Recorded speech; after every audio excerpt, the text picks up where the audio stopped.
Growing up in Texas, there was a phrase that I heard a few times in my lifetime that went like this: that guy is all hat and no cattle. Now, what that means is sometimes people look the part, they dress the part, they have the accessories and the paraphernalia, but they're not the real deal. In other words, in Texas, there are ranches, and ranches are run by ranchers, and ranchers dress a certain way, out of necessity, and it's part of their job. But there are some people who just buy the hat, and they may look like a rancher, but they have no cattle. They have no land. They're not really ranchers. Well, the same thing can happen in any kind of life. Sometimes we look the part. Sometimes we're merely pretending. Sometimes we're just accessorizing, but it's not the real deal. We don't actually have what we're portraying. And so when it comes to a relationship with God, I think a lot of times that may be where we fall. Like if we're thinking about like God really setting our lives on fire, where he is refining us and purifying us, where there is this spark in this relationship with him, where we're being transformed from the inside out, and God's holiness is burning away the impurities, and we're becoming more like him. Well, we're the real deal at that point. And so we are seeking God. We are praying and asking God, what are you doing and how can I be a part of it? We are acting like who we are, not who we were. We're being refined. And then you want to kindle that fire. It's a real spark.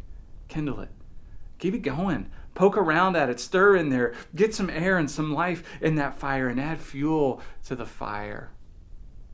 Except I think a lot of times maybe what we end up with is what I might call a Duraflame faith. Yeah, it's burning, and yeah, it may look okay, but it's not producing much heat. It's not really serving much of a purpose.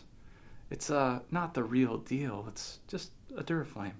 More there for looks or ambiance. More there to just kind of set a mood or a tone. It really becomes more of an accessory than the real deal. And so as you evaluate your relationship with God and who he is and what he's done and what he's promised to do and who he declares that you are, take a look at your life. And are you all hat, no cattle? Do you just have a Duraflame kind of faith?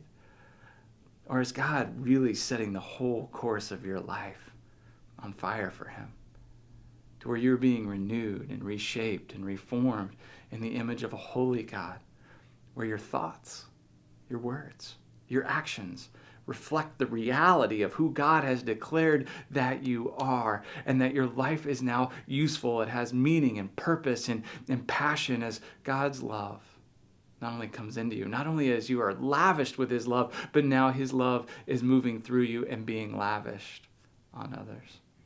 You see, that's the kind of faith that God's called us to. A faith that we can depend on and count on, a faith where we know and we have confidence in who God is, a faith that is truly useful. And so if you would, just stop right now and say, God, give me the kind of faith that is the real deal, that changes my world, my home, my neighborhood, my family, my community, my workplace and school. That's the kind of faith this world needs, and that's the kind of faith God has for you. Let's go.